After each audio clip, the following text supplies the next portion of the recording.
오늘 형제자매들과 함께 나눌 하나님의 말씀 제목은 성경을 어떻게 공부해야 하나. 우리가 이제 성경을 에 대해서 많은 주간에 배웠습니다. 성경을 우리가 읽어야 한다는 것, 성경을 묵상해야 된다는 것, 그리고 성경을 또 공부해야 한다는 것, 이런 것들을 했는데, 오늘은 그렇다면 이제 성경을 구체적으로 어떻게 공부를 해야 되는지 그 방법, 요령을 조금 공부하고자 합니다. 자, 성경 공부를 우리가 한다 했을 때는요, 성경을 우리가 공부해야 되는데 두 가지 원칙을 꼭 기억하시기 바랍니다. 여러 가지 이제 중요한 것들이 있겠지만 저는 이 두 가지 원칙을 꼭 지자님들이 기억하시면 매우 유익하다라고 말씀을 드려요. 하나는 뭐냐면 성경을 바르게 나누어야 합니다. 이것은 모든 성경 교사들이 굉장히 강조하는 바죠. Rightly dividing. 성경을 바르게 이렇게 나누어야 한다. 쪼개서. 그다음에 두 번째는 뭐냐면 단어 공부하기. 이 단어에 굉장히 유의를 기울이셔야만 합니다. 문장 전체를 이해하고 파악하고 물론 그것도 중요하지만 단어를 정확하게 알면요 그거 하나만으로도 굉장히 많은 것들이 풀리기 때문이죠. 그래서 이 워드 스터디 단어 공부를 중요하게 생각할 수 있습니다. 자, 그럼 이제 첫 번째로 이 바르게 나누기 디모데후서 2장 15절 말씀이 제시하시는 바입니다. 다 같이 한번 읽어볼까요? 너는 진리의 말씀을 바르게 나누어 내 자신을 하나님께 인정받은 자로 부끄러울 것이 없는 일꾼으로 나타내도록 공부하라. 자, 이제 연구하라라는 이 흥정의 번역보다는 그냥 쉽게 공부하라. 우리가 이제 공부해야 된다. 이것을 강조했죠. 자, 여기 이제 rightly dividing 나옵니다. 말씀을 바르게 나누어야 한다. 문장을 이해해라. 복잡하게 그것을 분석하라. 이런 개념이 아니고요. 이 하나님의 말씀을 이렇게 나누어 놔야 된다고요. 그렇다고 하면 이제 어떤 것들을 나눠야 되는지 그 구체적인 것에 대해서 설명을 드리겠습니다. 첫 번째로 우리가 바르게 나눠야 할 것은요. 이 말씀에 대한 대상이에요. 대상. 누구에게 얘기하는 거냐. 그런 건 아닙니까? 우리가 예를 들어서 남자에게 얘기하는 것과 여자를 대상으로 하는 것이 다르겠죠? 그렇죠? 그것이 이렇게 구분이 되는 것처럼 누구를 대상으로 하느냐 이것이 굉장히 중요하다는 겁니다. 고린도전서 10장 32절에서는 하나님께서 다루시는 이 인간에 대한 종류를 세 가지로 구분해서 말씀하고 계세요. 유대인들에게나 이방인들에게나 하나님의 교회에나 어떤 실족거리도 주지 말되. 결국 여기서 분류하는 바는 뭐냐면 유대인이 있고 이방인들이 있고 그 다음에 하나님의 교회가 있다는 사실입니다. 이 세 개의 범주 안에 모든 사람들은 포함이 되는 거예요. 그렇죠? 유대인들은 말 그대로 아브라함의 자손들로서 하나님께서 택하신 그 민족이죠.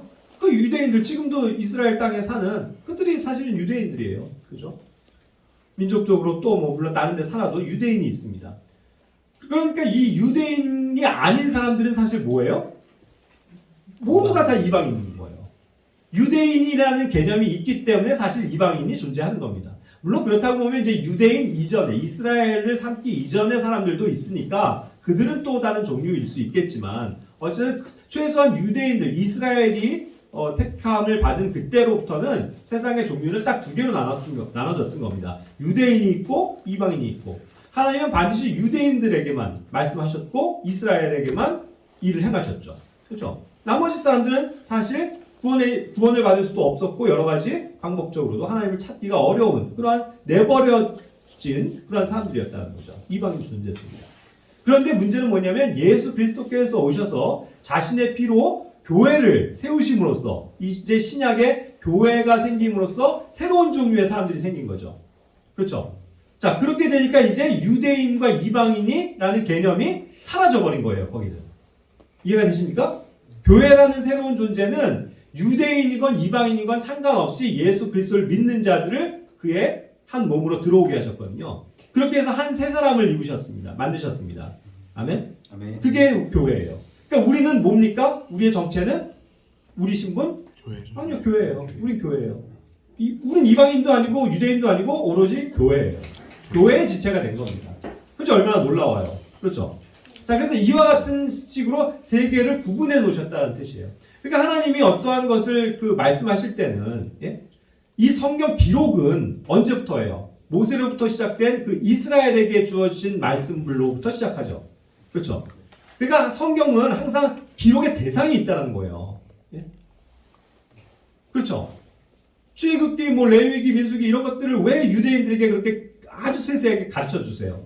유대인들이 그 말씀을 따라서 살도록 하시기 위한 방법이었다는 거죠. 그러니까 유대인들에게 하시는 말씀이 있고 또 이방인들에게도 뭔가 구원을 주시고 또 이방인들에게 주는 경고를 위해서 수많은 구약 성경들도 적혀져 있죠. 그러니까 이방인들을 위한 하나의 부분이 있다는 거죠.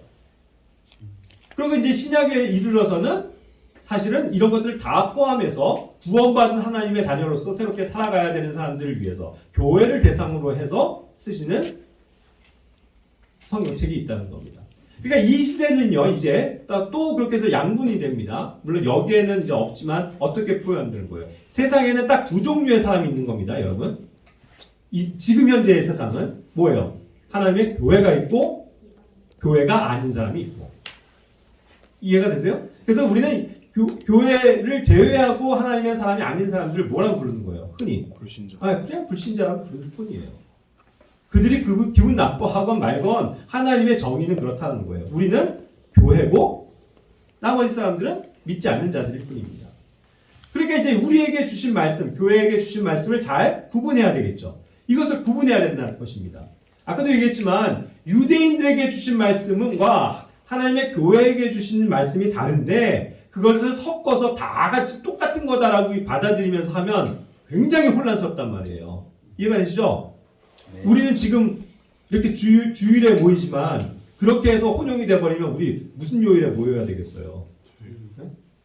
그렇죠. 토요일 아니면 뭐 금요일 이런 데 안식일 때 우리가 모이고 있겠죠. 그리고 사실 안식일에 모일 수도 없어요, 솔직히. 네? 어디 자동차를 타고 이동을 해요. 그게 불가능한데. 그러니까 이건 완전히 다른 개념이라고요. 이해가 되셨습니까? 그러니까 교회를 향한 말씀과 유대인을 향한 말씀이 따로 있다. 이것을 구분하는 겁니다. 굉장히 중요한 일이에요. 이것을 놓침으로써 근데 사람들이 온갖 그냥 짬뽕이 돼가지고 교리들을 생산해낸다는 뜻입니다. 그러니까 우리는 이런 것들을 바르게 나눠야죠. 두 번째는 또 어떠한 것들을 나눠야 합니까? 이런 것에서 또 이제 파생이 되지만 세대적인 구분이 필요한 거예요. 세대적인 구분. 이것을 우리는 세대적 경륜이라고 부르는 겁니다. 경륜. dispensation. 이것은 뭐냐면 하나님의 운영 방식을 얘기하는 거예요. 하나님이 하나의 회사를 운영하신다고 했을 때 어떠한 방식으로 운영하시고 그 회장의 마인드대로 이것을 움직이시느냐. 창조주 마음대로 이 세상을 지배하시고 통치하시고 이끌어 가시는데 하나님이 어떠한 시대에 어떠한 방법으로 그런 것들을 이루어 가시느냐. 그것이 세대적인 경륜이라고 부르는 것입니다. 골로새서 1장 25절 26절에서도 너희를 위해 내게 주신 하나님의 경륜에 따라 하나님의 말씀을 성취하려 하십니다. 하나님의 경륜이 있다. 운영 방식이 세대마다 다르다. 그 뜻입니다. 그래서 26절에서도 여러 시대와 여러 세대가 있다는 것을 얘기하죠. 그것을 전제로 해서 그것이 이제 감춰져 있었던 것이 어떠한 세대에는 어떠한 시대에는 드러나게 된다라는 것을 설명하고 있는 겁니다. 이해가 되십니까? 반드시 어떤 세대, 제너레이션이 나눠진다는 거예요. 시대도 또한 다 다릅니다. 그러니까 예를 들어서 제가 여기 밑에다가 달아놓은 것처럼 양심으로 살아가는, 양심으로 하나님을 찾고 만날 수 있는 시대가 있었던 거예요. 욥이 유대인이에요?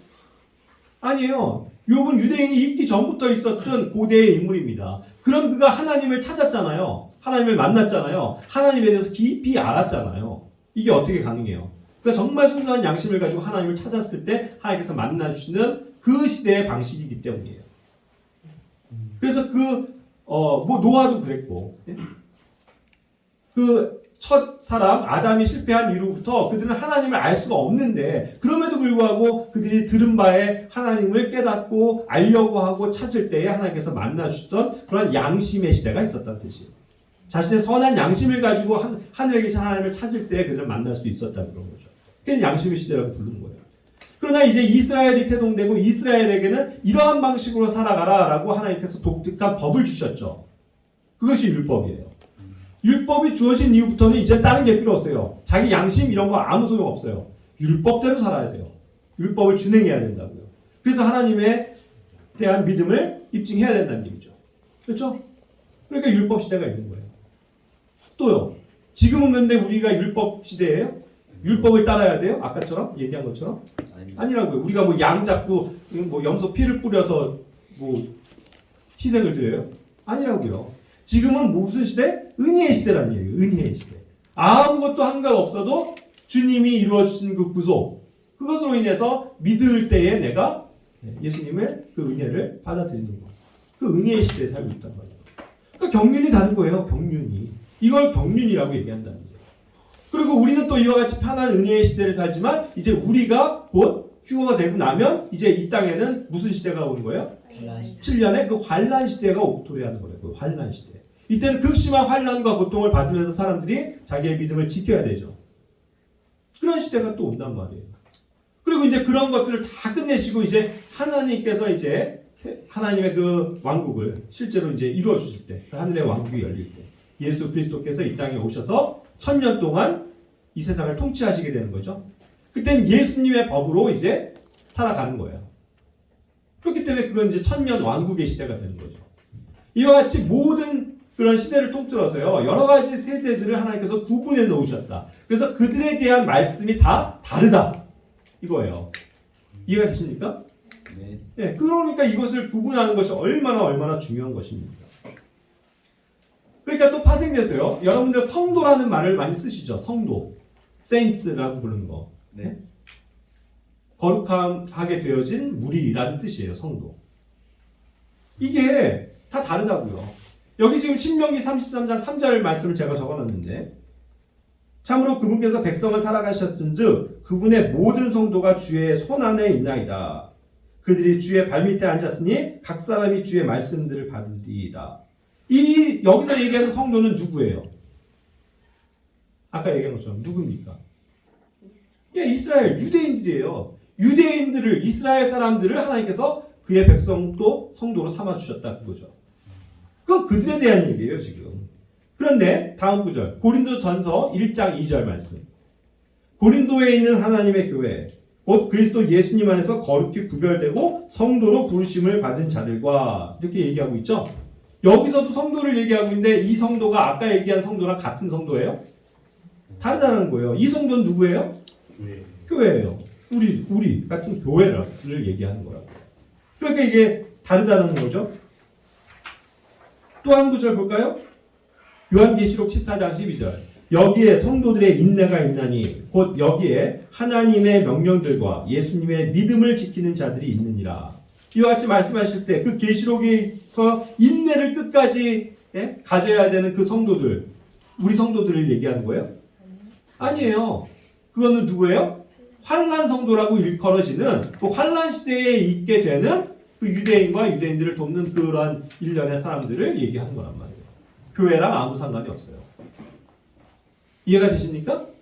이와 같이 이런 똑같은 말일지라도 그거를 혼용해서 쓰는 게 아니고 하나님께서는 분명히 이것을 나눠 놓으셨기 때문에 그 세대적인 경륜을 이해해야 한다. 그것을 말씀드리는 겁니다.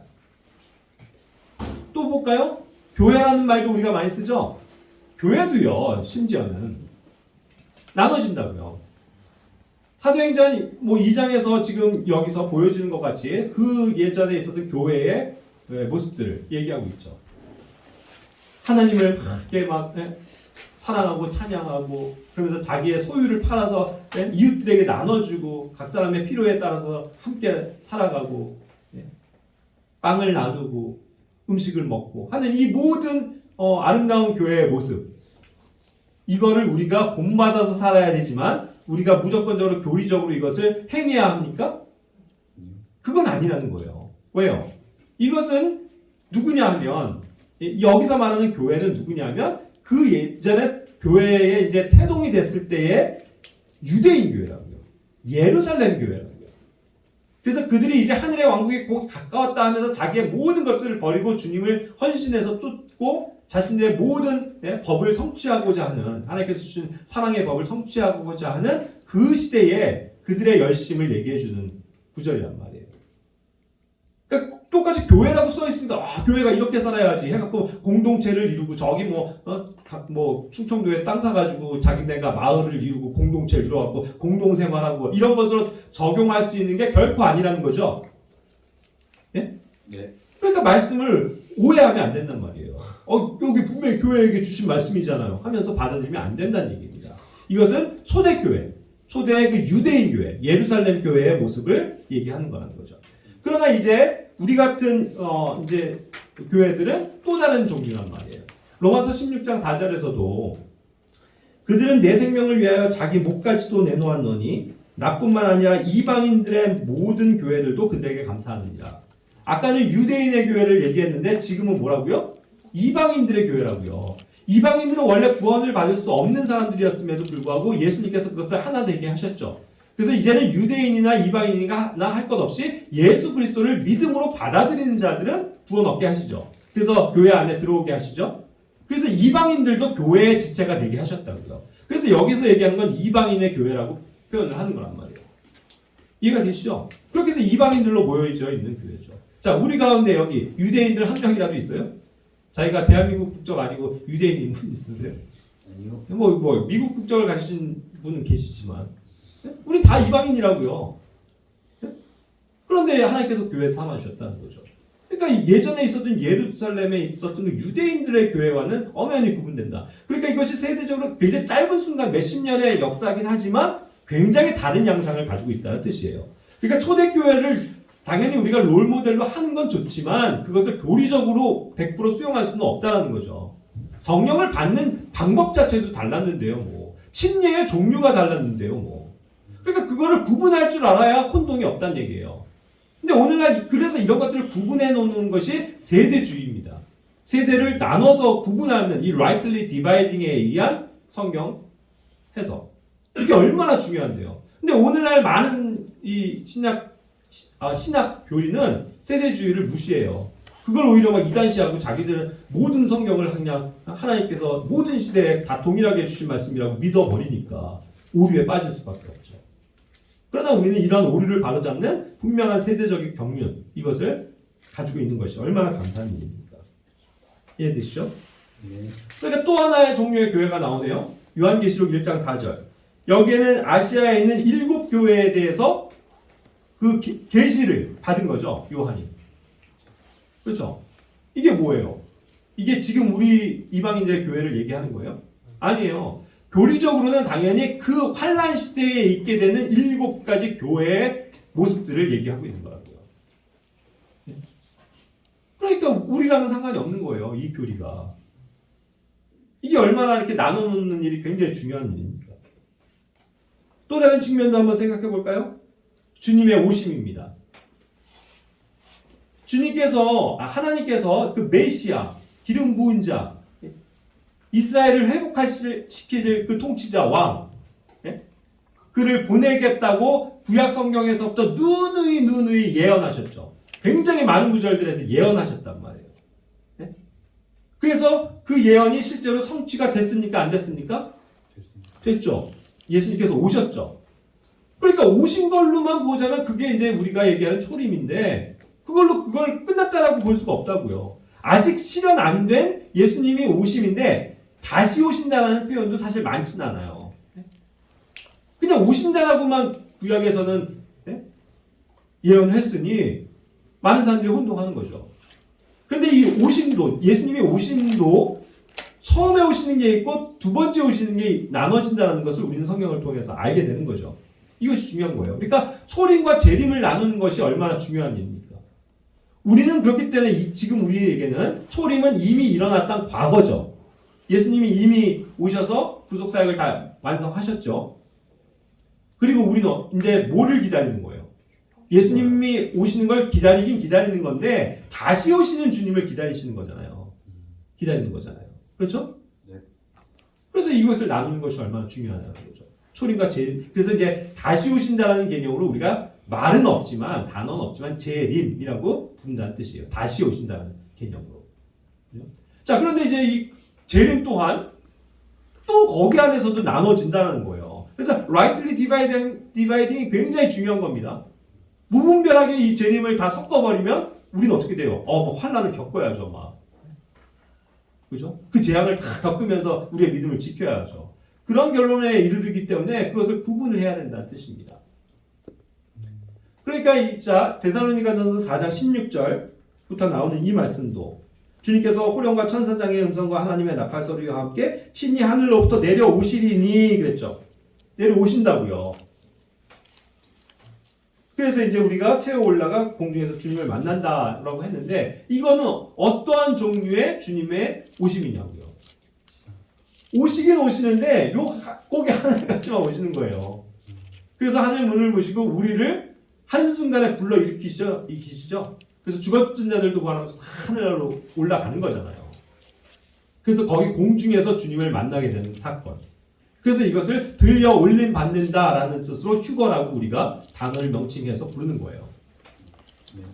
그러니까 예수님이 오시긴 오시지만 완전히 이 땅에 내려오시는 건 현재로서는 아니다 그 뜻이죠. 그 상태가 7년이 지속이 된다는 거예요. 그러다가 여기 마지막에 있는 누가복음 21장 27절 말씀은요. 그때에 사람의 아들이 권능과 큰 영광을 가지고 구름 가운데서 오는 것을 그들이 보리라. 여기서도 예수님께서 오신다는 거죠. 그런데 여기서 오시는 건 뭐예요? 모든 사람들이 볼 수 있는 상태로 오시는 거예요. 그렇기 때문에 구름 가운데서 쫙 나타나셔서 오신다고요. 어떠한 이 땅으로 내려오신다고요. 정확하게 이제 백업하는 말씀이 그 예루살렘 동편으로 오시는 거죠. 아마도 그것이 올리브산이라는 거죠. 그래서 실제로 오는 거를 모든 사람들이 볼 수 있게 하신다니까요. 휴거는요. 아무도 인지 못해요. 눈 깜짝할 새 그냥 있던 사람들이 들림 받고 올라가는 거니까 이게 뭔 일이야? 뭐야? 이 사람 왜 없어졌지? 그냥 감춰진 일이에요. 하지만 주님이 다시 오시는 건 명백하게 보여지는 사건이란 말이죠. 그들이 그래서 그때는 이제 애곡할 수밖에 없는 거예요. 이제 주님의 보응과 심판을 받게 되니까.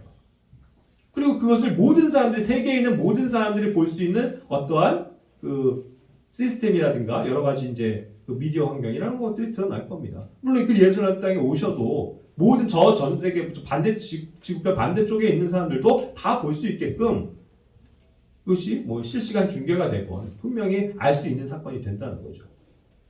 이와 같이 성경은 분명히 이제 이런 것들을 구분할 줄 알아야 된다는 것을 전제로 하는 겁니다. 복음 또한 그래요. 너무나도 이게 나눠야 될 게 세세하게 많지만 제가 대표적인 것만 지금 설명을 드리는 겁니다. 복음도요, 가스펠이라는 단어가 있다고 해서 다 같은 가스펠이 아니라고요. 이런 것들을 구분할 줄 아셔야 돼요. 자, 복음은요, 크게 은혜의 복음이 있고 왕국 복음이 있어요. 이것을 두 개로 나눠진다고요. 사도행전 20장 24절에서 바울이 고백한 그 구절 있죠. 내가 달려갈 길과 주 예수님께 받은 사역 곧 하나님의 은혜의 복음을 증언하는 일을 기쁨으로 끝마치고자 함이라 하면서 자신이 은혜의 복음을 맡은 자요 그것을 끝까지 완수할 것이다라는 것을 설명할 때 이 복음은 무슨 복음이냐고요. 바울이 직접 자기의 입으로 전한 그 복음인데 그게 예수 그리스도의 복음이고 예수님께서 우리에게 은혜로 우리에게 생명을 주시는 분이라는 거 그것을 믿음으로 구원을 얻게 된다는 거 이것을 알리는 은혜의 복음이란 말이죠. 그래서 이거 외에는 다른 복음이 그 당시에는 없는 거예요. 그러니까 은혜의 복음이 있고 그것이 아닌 건 다 다른 복음이라고요. 내가 메시아다 뭐 이런 거 우리가 믿을 수도 없는 거고 그건 다 가짜예요. 다른 복음일 뿐이라고요. 그렇죠? 그러니까 이 은혜의 복음이 분명하게 제시가 된 거죠. 그 은혜의 복음을 우리가 깨닫고 받아들임으로써 우리가 구원받은 것입니다, 여러분. 그렇죠? 우리 그거예요. 다른 거 없다고요. 자, 그런데 문제는 예를 들어서 마가복음 13장 10절부터 13절 같이 있는 같은 말씀을 보세요. 먼저 복음이 반드시 모든 민족들 가운데 널리 알려져야 하리라. 그러면서 이어지는 게 그러나 그들이 너희를 끌고 가서 넘겨줄 때 너희가 무슨 말을 할까 염려하거나 미리 궁리하지 말고 그 시각에 너희가 무엇을 말하든지 그것을 말하라. 말하는 이는 너희가 아니요 성령이시니라. 이제 형제가 형제를 아버지가 아들을 배반하고 넘겨주어 죽게 하며 자식들이 자기 부모를 대적하여 일어나 그들을 죽게 하리라. 또 너희가 내 이름으로 인하여 모든 사람에게 미움을 받을 터이나 끝까지 견디는 자, 끝까지 견디는 자, 곧 그는 구원을 받으리라. 이게 지금 헷갈리세요? 헷갈리면 안 되는 거예요. 정확하게 아셔야 된단 말이죠. 왜요? 이건 지금 은혜의 복음을 설명하는 게 아니라고요. 복음이라는 말이 나왔다고 해서 이게 다 우리가 얘기하는 복음이 아니라고요. 예? 우리가 무슨 뭐 형제가 형제를 아버지가 아버지를 뭐 배반하고 넘겨주고 죽게 하는 그런 시대에서 지금 뭐 복음을 받아들여요? 우리가 무슨 뭐 부모를 대적하고 그리고 우리가 뭐 모든 사람에게 물론 뭐 핍박은 받지만 모든 사람에게 미움을 받으면서 뭐 끝까지 견뎌야 돼요. 이렇게 주님께서 여기서 끝까지 견딘다는 여러 가지 상황들을 말씀하셨지만 그 수많은 핍박과 환란을 다 겪으면서도 내가 주님을 부인하지 않는 그렇게 해서 뭐 14만 4천에 뭐 들고 뭐 그런 헛소리를 하는 사람들이 얼마나 많냐고요.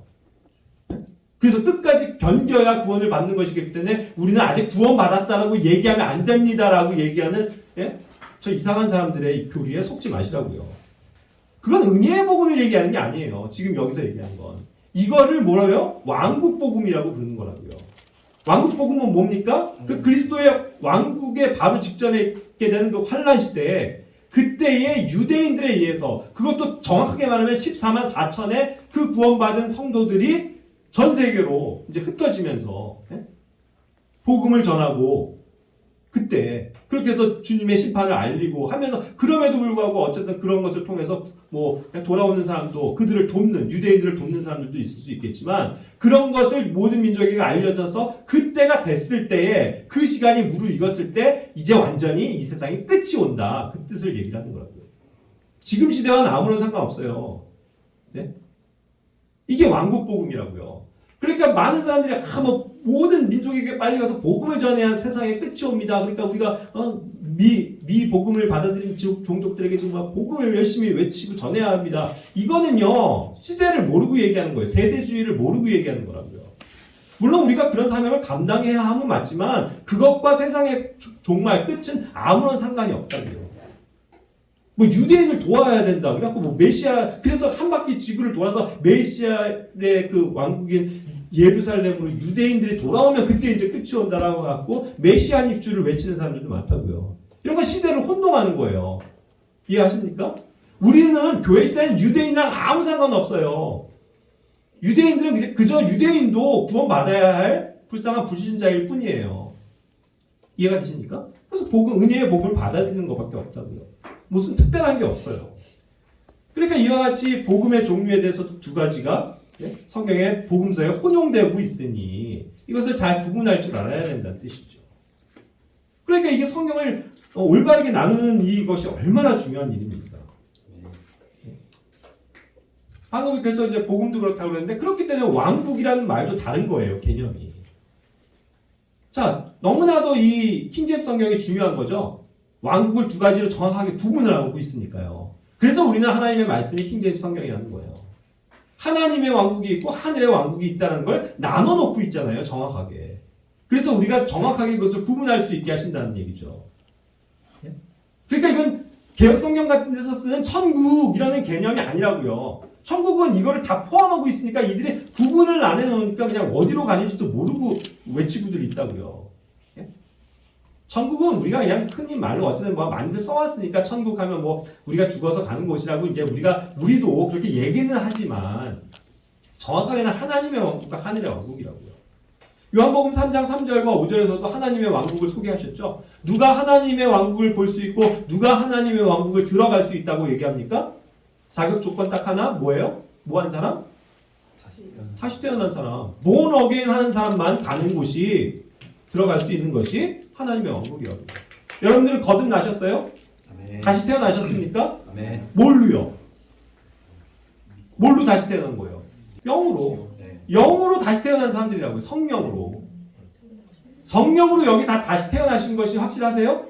아멘. 그래서 내 안에 성령님께서 와 계십니까? 아멘. 그것이 성령의 인치심이에요. 그것이 성령님의 침례라고요. 우리를 죽었다 살리신 거니까. 예? 그걸 경험한 사람들이죠. 우리가 그걸 믿고 고백한 사람들이죠. 네. 그럼 우리가 다시 태어나는 거라고요. 죄로부터 죽음으로부터 다시 이제 새롭게 주님 안에서 태어난 사람입니다. 그래서 우리는 가게 되는 것이 어디에 가게 되는 거예요, 여러분? 하나님의 왕국에 가는 거라고요. 하나님의 왕국. The Kingdom of God. 거기에 가는 거라고요. 이건 영적인 왕국이에요. 네? 영적인 왕국. 우리가 뭐 다시 이 몸을 지금 이 몸과 성별을 그대로 입고서 뭐 결혼하고 뭐 시집가고 장가가고 뭐 애들 낳고 그런 개념이 아니고 예수 그리스도와 같은 몸으로 변화되는 그 하나님의 왕국의 사람들이 되는 겁니다. 그런데 마태복음 7장 21절 같은 데서 얘기하는 건 뭐예요? 내게 주여 주여 하는 자가 다 하늘의 왕국에 들어가지 아니하고 오직 하늘에 계신 내 아버지의 뜻을 행하는 자라야 들어가리라. 구분이 되니까 너무 쉽죠? 자, 우리가 주여 주여 하면서 뭐 주님 하면서 주여 삼창을 외치고 주여 하면서 주님을 받아들이고 그런다고 해서 말하자면 뭐 그들이 얘기하는 것처럼 천국에 간다. 그런 개념이 아니잖아요. 여기서 얘기하는 건 다른 종류라고요. 여기서 하늘의 왕국이에요. 하늘의 왕국. 하늘의 왕국은 누구를 위한 왕국이다? 네, 유대인들을 위한 왕국이에요. 유대인들을 위한 물리적인 왕국이고 천년 동안 지속되는 이 땅에 있는 왕국이라고요. 하늘의 왕국은. 말은 하늘의 왕국이지만 실제로 땅에 존재하는 왕국이라고요. 하늘의 그 권세를 받은. 그래서 예수 그리스도께서 주인 되시고 그 이스라엘 사람들이 다 회복되어져 있는. 그리고 특히 그 환난을 겪은 환난 성도들을 보상하시는 그 왕국이 하늘의 왕국인 거예요. 그러니까 여기에 들어가는 사람들은 우리처럼 은혜의 주님을 믿고 받아들임으로써 그냥 딱 거기에 가 있게 되는 거예요. 아니잖아요. 여기서 얘기하잖아요.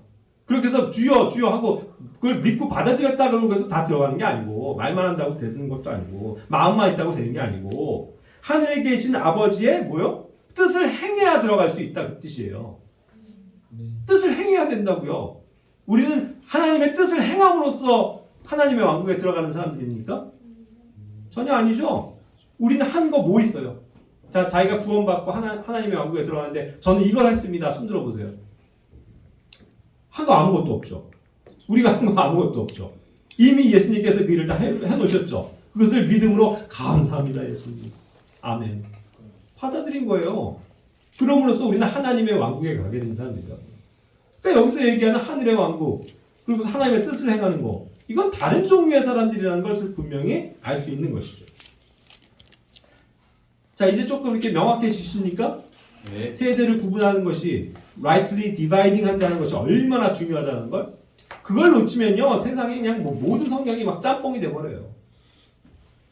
백날 뭐 히브리어를 뒤지고 헬라어를 뒤져도 답을 못 얻는다고요. 이것이 분명해야죠. 그러니까 이러한 원칙 하에서 우리는 성경을 공부해야만 한다 그 뜻입니다. 그걸 놓치면 성경 공부를 제대로 할 수가 없다는 뜻이죠. 자, 두 번째 항목입니다. 뭐 하라고요? 단어 공부하는 거예요. 단어. 요한복음 1장 1절은 우리에게 말씀하십니다. 처음에 말씀이 계셨고 말씀이 하나님과 함께 계셨으며 말씀이 하나님이더라. 하셨더라. 아멘. 네. 말씀이 하나님이시라고요. 그거 우리 믿죠? 분명히. 그런데 말씀이라고 하는 것이 물론 대문자로 돼서 예수님인 것을 확신시켜 주시지만 말은 뭐예요? 워드라고요. 워드. 더 워드. 하나님이 하시는 그 말 자체. 그것이 하나님이시라고요. 그렇죠? 그래서 14절에 뭡니까? 그 말씀이 이제 육신을 입고 이 땅에 오셨다. 그거죠? 그분이 누구예요? 몸으로 입고 오신 하나님의 아들 예수 그리스도라고요. 그죠?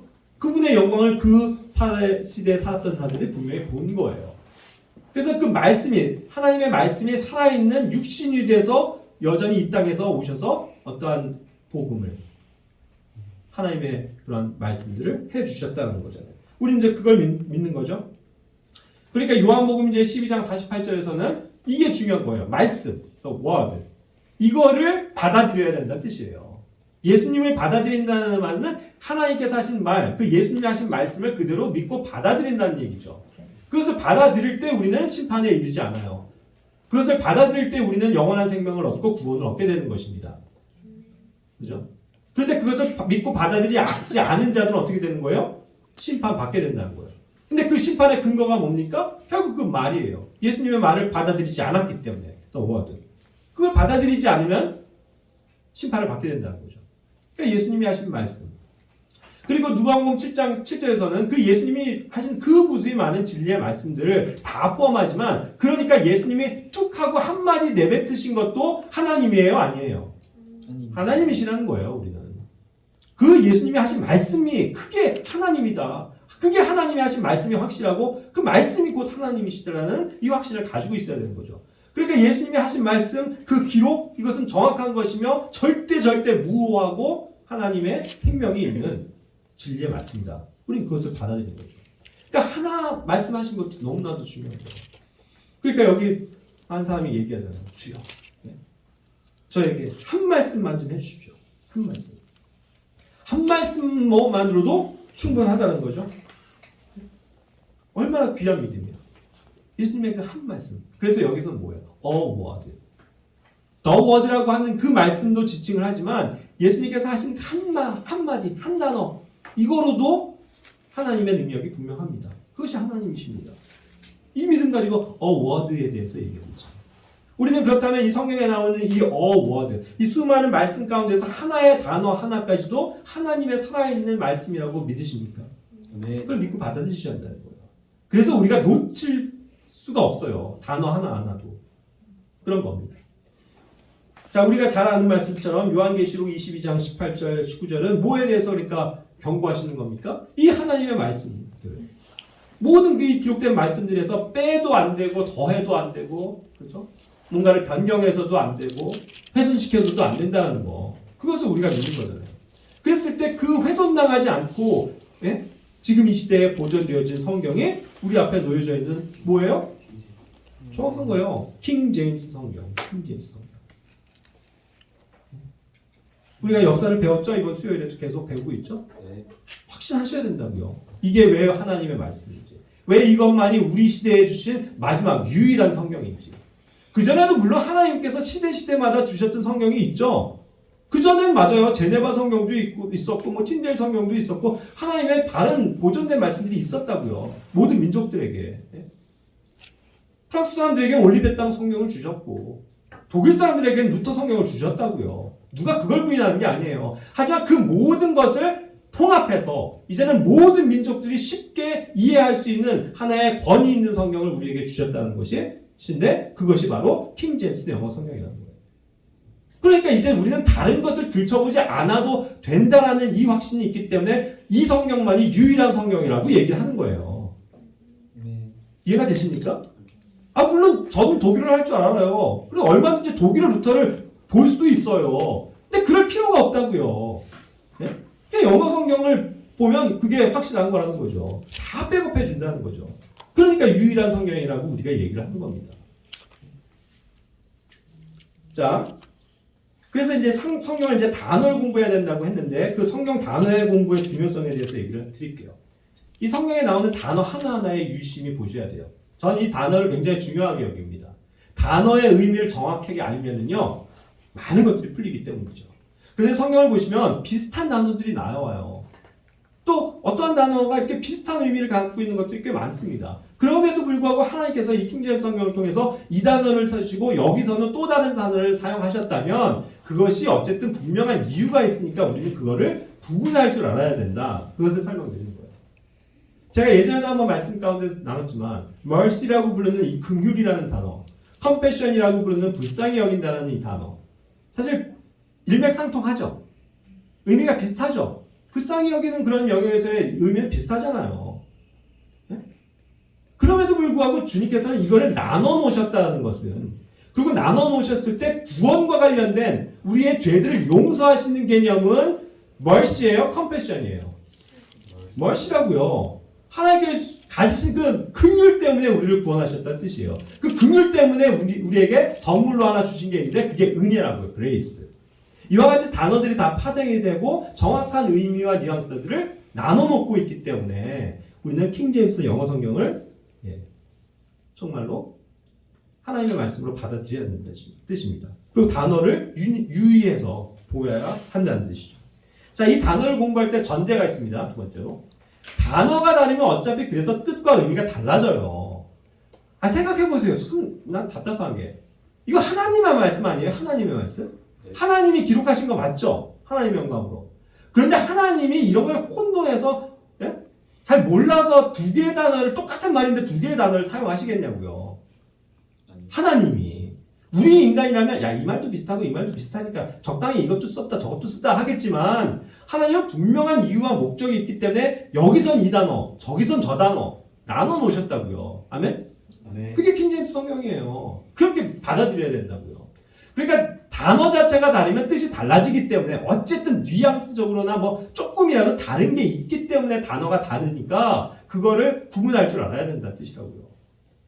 그런데 그 점에 있어서도 우리는 그래서 안타깝게도 우리는 모국어는 아니지만 영어 단어를 그렇기 때문에 조사하고 공부해야 돼요. 영어 단어. 우린 보캐블러리 공부를 해야 합니다. 네? 킹제임스 성경에 나오는 그 8,000개의 단어들 그걸 달달달달 알아야 돼요. 그 공부를 해야 됩니다.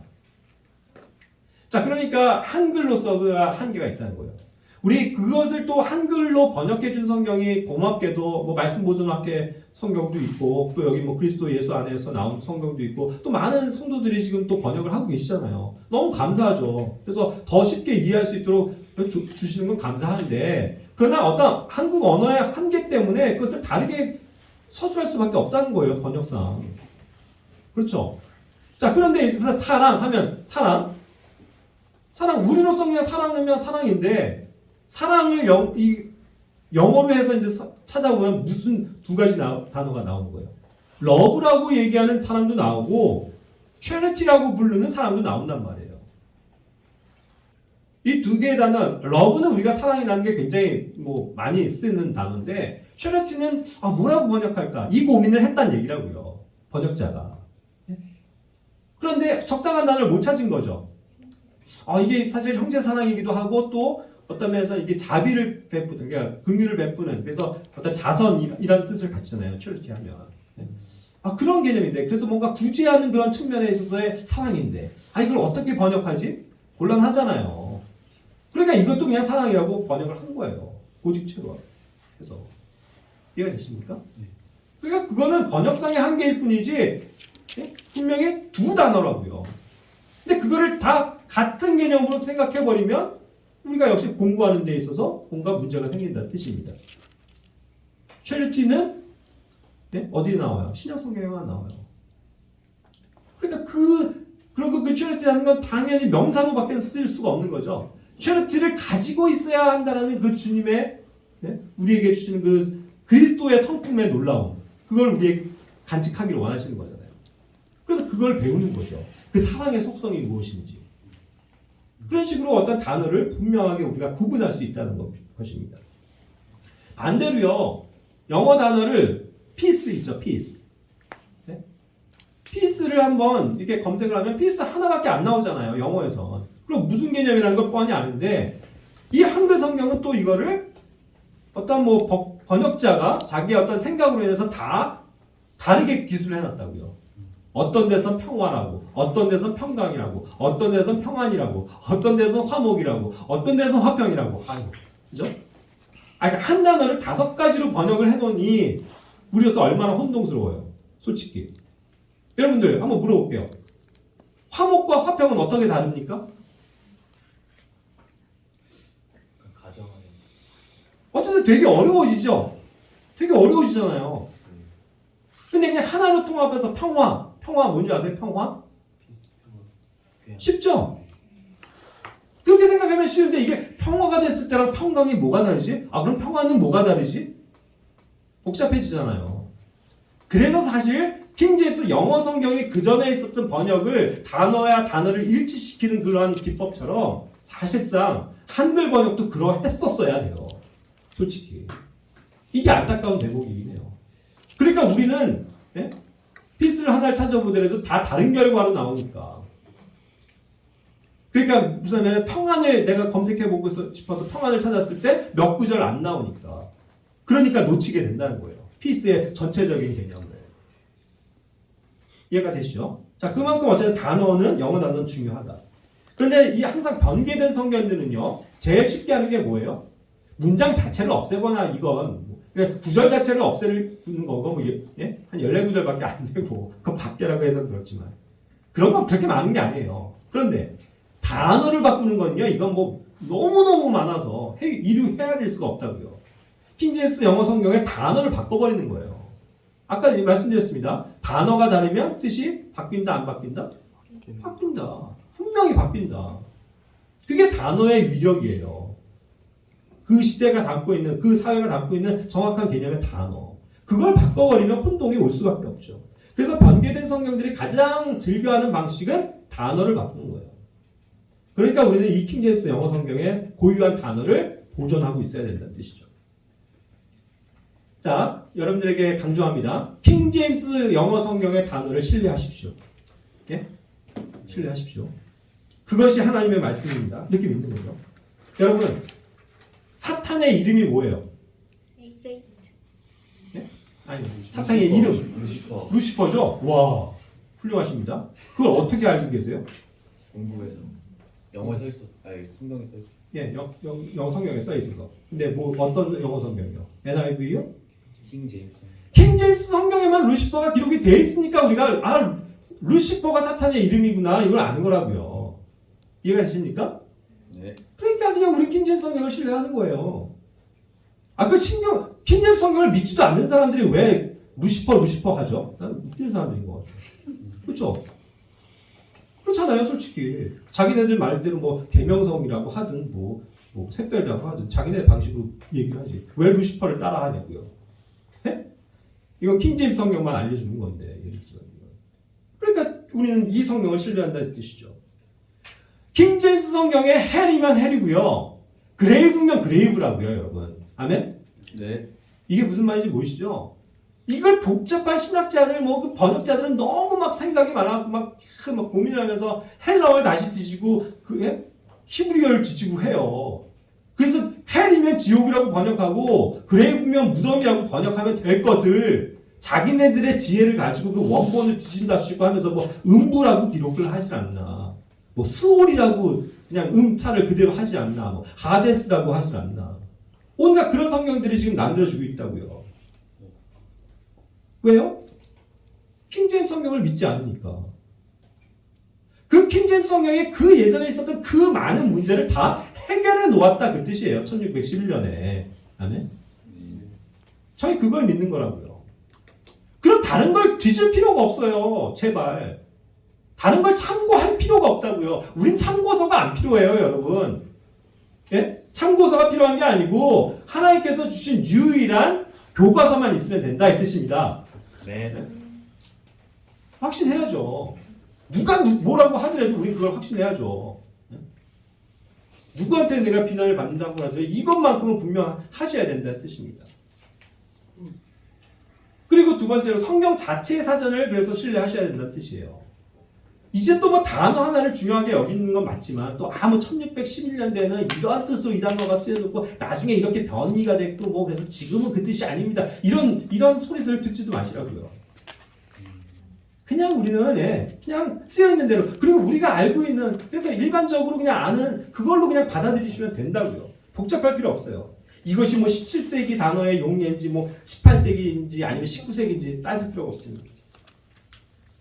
그래서 이것이 현대 영어 사전을 보면 안 되고 1828년에 나온 웹스터 사전을 봐야 된다는 복잡하게 생각할 필요 없어요. 어쨌든 기본적으로 사람들이 영어에서 딱 알고 있는 그 개념을 그렇게 변이시키지 않으신다는 거예요, 주님은. 예를 들어서 A라는 뜻을 가졌었던 1611년의 단어가 지금 현대로 와서는 완전히 B로 바뀌어 있는 거 없다고요. 그리고 찾아보면 예전의 뜻을 포함하고 있어요.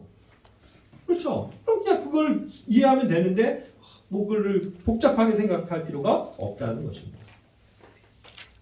자, 단어 공부 요령을 조금만 전달해드리고 마칠게요. 여러분들은 여러 가지 이제 앱이 있을 수도 있는데 성경을 앱으로도 이렇게 보시고 검색하실 수도 있죠. 각자 다를 수도 있겠는데 저는 이제 그 컴퓨터에는 내 사랑하는 책이라는 그 프로그램을 깔고 있어요. 이게 있으니까 어쨌든 영어로 검색하기가 굉장히 편합니다. 저같이 어리석고 성경에 대해서 참 무지하고 그런 사람들도 편하게 성경 공부를 할 수 있는 시대가 됐어요. 참 하나님께 감사합니다. 그렇지 않았으면 제가 참 여러분들 앞에 성경 지식도 짧고 많은 것들을 나누지 못했을 것 같아요. 그런데 하나님께서 이렇게 좋은 시대를 만나게 해주셔서 컴퓨터로 검색만 하면 이 킹제임스 성경에 나와 있는 그 단어들을 쫙 검색할 수 있으니 얼마나 좋습니까? 예전에 이만한 두꺼운 성부사전이 있었고 그거 일일이 찾아보고 대조해 보았어야 됐거든요. 얼마나 간편한 시대가 됐습니까? 감싸는 거죠. 그렇게 해서 이제 우리가 전반적인 의미와 뉘앙스를 파악하는 것입니다. 검색이 중요한 거예요. 그런데 이제 아까 얘기한 것처럼 구원이라는 개념만 하나를 보더라도 세이브라는 이 구원한다라는 개념도 여러 시대와 여러 이제 그 사용이 다르단 말이에요. 그러니까 이제 그런 것들 꼼꼼히 비교해 보면서 공부를 할 때에 이 구원의 개념이 무엇이구나 이런 것들을 알 수 있는 거가 되는 거죠. 그래서 그런 질문이 참 어리석은 질문 중에 하나예요. 그러면은 뭐 구약에 구원받은 것과 뭐 신약의 뭐 구원이 뭐 다릅니까? 뭐 하면서 뭐 이렇게 막 딴지를 거는 사람들이 있는데 다르죠, 당연히. 개념 자체가 다른 거예요. 시대가 다르기 때문에. 그러니까 이제 우리는 어쨌든 이런 단어를 찾아서 검색해서 비교해서 검색하는 거 그런 것들이 굉장히 유용한 공부법이 되는 겁니다. 그리고 이제 그렇게 검색을 했을 때 언제나 동일한 의미를 갖는 단어들 있죠. 이 방금 얘기한 것은 세이브는 다 다르다고요. 어떤 사람이 그냥 구출되는 것도 세이브라고 썼어요. 민족이 구원받는 것도 세이브로 썼고 한 개인이 구원받는 것도 세이브입니다. 그러니까 다 다양한데 어떤 단어는 딱 한 가지 고유한 의미만 가지고 있는 단어들이 있다는 거예요. 그럼 그건 그냥 한 가지 의미만 가지니까 굉장히 쉽게 우리가 받아들일 수 있는 거죠. 그리고 예를 들어서 성경에 찾아보다 보면 딱 한 번만 나오는 구절이 있어요. 단어가 있어요. 딱 한 번만. 그러면 너무 쉽죠. 그건 너무 명확해지죠. 성경에 딱 한 번만 나왔고 그렇다면 그 구절에서 어떤 용례로 쓴 건지만 알면 그 단어에 하나님께서 선택하신 그 단어의 의미를 알 수 있다. 네. 그런 단어들 꽤 있어요. 제가 저번 주에 한번 설명했었죠. 여호수아 1장 8절. 어떤 단어요? 성공이라는 단어. 성공, success. 이 단어 한 번이라고요. 그럼 이 말씀을 토대로 우리는 성공의 개념, success의 개념을 그냥 이해하면 되는 거죠. 세상 사람들이 뭐라고 하든 말든 우리가 뭐라고요? 이 하나님의 말씀, 율법책 이것을 내 입에서 떠나지 않게 하고 이 말씀을 지키고 이 말씀대로 행하고 묵상하고 하는 자에게 하나님께서 성공하게 하신다. 그런 사람이 성공한 인생이다. 이 개념을 가르쳐 주신다고 했죠? 분명히. 네. 그럼 우리가 성공해야 되겠어요? 안 해야 되겠어요? 해야 된다. 그 성공을 위해서 우리는 부단히 노력해야 된다는 뜻입니다. 얼마나 단순해요. 성경 단어가 가르쳐주는 이 진리가. 자, 마지막으로 그래서 이제 이런 것들 찾아보는 거에 대해서 참고로 말씀드릴게요. 자, 그래서 이제 성경을 찾다 보면요. 처음에 나오는 단어에도 좀 유인형을 해보세요. 어떤 구절을 찾았더니 이것이 뭐 창세기에 처음 한번 몇 구절에서 나오더라. 그랬을 때 그 사건을 좀 유의 깊게 보는 것도 필요합니다. 왜냐하면 처음에 알려주시는 그 힌트가 나중에 있는 것들에 대한 어떤 힌트가 되기 때문이죠. 그리고 어떠한 단어를 찾아보면요. 신약에만 나오는 단어가 있어요. 네? 아까 최열트처럼. 그러면 이것이 신약적인 경륜 가운데서 신약 교회에게 주시는 교리라는 것으로 쉽게 받아들여지죠. 반대로 구약에만 나와요. 그 단어가. 그럼 우리 신약 교회와 상관이 있을까요? 없다는 뜻이에요. 이와 같이 단어를 찾아봄으로써 얻어지는 결론이 굉장히 많다는 거죠. 그리고 어떠한 단어는 어떠한 특정한 책에만 나와요. 어떠한 특정한 장에만 집중돼서 나온다고 봅시다. 그럼 그 단어를 설명하는 데의 핵심은 그 장에 있다는 거예요. 이해가 되시죠? 네, 그런 식으로 우리는 분류를 해볼 수 있습니다. 그리고 이제 실제 사용 용례를 제가 검색 사용 예를 보여드릴게요. 제가 얘기한 아까 그 나의 사랑하는 책 같은 앱을 이제 프로그램을 따는 겁니다. 예를 들어서 침례와 관련된 걸 한번 제가 찾아보겠습니다. 그럼 이제 우린 또 정확하게 알아야죠, 개념을. 이거를 세상의 사람들처럼 세례라고 찾으면 나와요, 안 나와요? 안 나오죠. 개혁 성경에서 검색하면 나와요. 예? 그런데 우리 킹제임스 성경에서 하면은 안 나온단 말이에요. 그러니까 침례라는 단어를 정확하게 알고 있어야 되죠. 그러니까 신약적인 교회에, 그러니까 우리 시대에 주신 성경의 단어가 무엇인지 정확하게 알고 계셔야 됩니다. 자, 그래서 침례를 하는데 아까도 얘기한 것처럼 주로 영어로 검색하셔라 그거예요. 영어로. 그래야 더 정확하게 나옵니다. 예를 들어서 제가 그렇게 해서 검색을 해볼 때 여기에 이제 이게 검색 그 프로그램인데 여기에서는 제가 베프티즘이라는 걸로 검색을 해봤어요. 베프티즘이라는 걸 딱 치고 쫙 검색을 합니다. 그렇게 되면 뭐가 나오는지 아세요? 그 관련된 단어들이 23구절 하고 쫙 다 떠요. 성경에 나오는 베프티즘이. 그럼 되게 쉽죠? 그리고 이 검색 결과에 따라서 딱 그 해당 구절에 놓고 딱 클릭을 하면 그 해당 구절로 넘어가줘요. 자동으로. 그러니까 다시 한번 쭉 읽기가 굉장히 편해지죠. 이러면서 이제 검색을 해서 비교해보면서 공부를 하는 겁니다. 그런데 이게 또 자칫하면 베프티즘으로만 검색했을 때는요, 또 다른 결과가 나와요. 그래서 좀 그것과 관련돼서 어원을 같이 하는 것들을 함께 검색해야 됩니다. 웹타이즈라는 것도 검색해야 돼요. 베프티즘은 명사고 웹타이즈는 뭐예요? 동사니까. 그러니까 동사로도 검색해 볼 필요가 있는 거예요. 그럼 이제 이거 다르게 검색이 되기 때문에 또 다른 단어가 나오는 거죠. 웹타이즈로. 그랬을 때 역시 또 다른 결과고. 또 이제 베프티스트라는 말로도 해봐야 돼요. 또 단어가 다르니까. 베프티스트는 침례자라는 뜻을 갖는 거죠. 침례받은 사람, 베프티스트. 그런데 또 이거를 아까 했던 방식으로 소문자로만 베프티스트 하면 안 나와요. 이런 고유한 것은 침례자 요한 같은 거를 이제 얘기할 때 딱 쓰이기 때문에 대문자로 되어 있거든요. 그러니까 또 대문자 베프티스트 B로 검색을 해야 나온다고요. 그러니까 이제 여러 가지 그런 검색법들을 어떻게 활용하느냐에 따라서 검색 결과가 달라지고, 특히 이제 한글로 검색했을 때는 영어 킹제임스와는 굉장히 이게 판이하기 때문에 가급적 어떤 단어를 검색할 때는 영어 단어로 대입해서 검색을 해보는 게 좋고, 거긴 영어는 특히 그런데 똑같은 말을 쓰더라도 명사가 있고 동사가 있을 수도 있고 형용사 형태도 있을 수 있잖아요. 그러니까 그것이 이제 공통이 되는 어간을 뿌리로 해서 검색을 하시면 쉽게 검색이 된다는 거예요. 이와 같은 방식으로 우리가 좀 더 폭넓게 우시대에는 성경 프로그램을 통해서도 더 많은 것들을 검색할 수 있으니까 검색한 걸 가지고 이렇게 공부를 하면 훨씬 더 유용한 성경 공부법이 된다는 것을 말씀드리면서 오늘 말씀을 마치겠습니다. 네.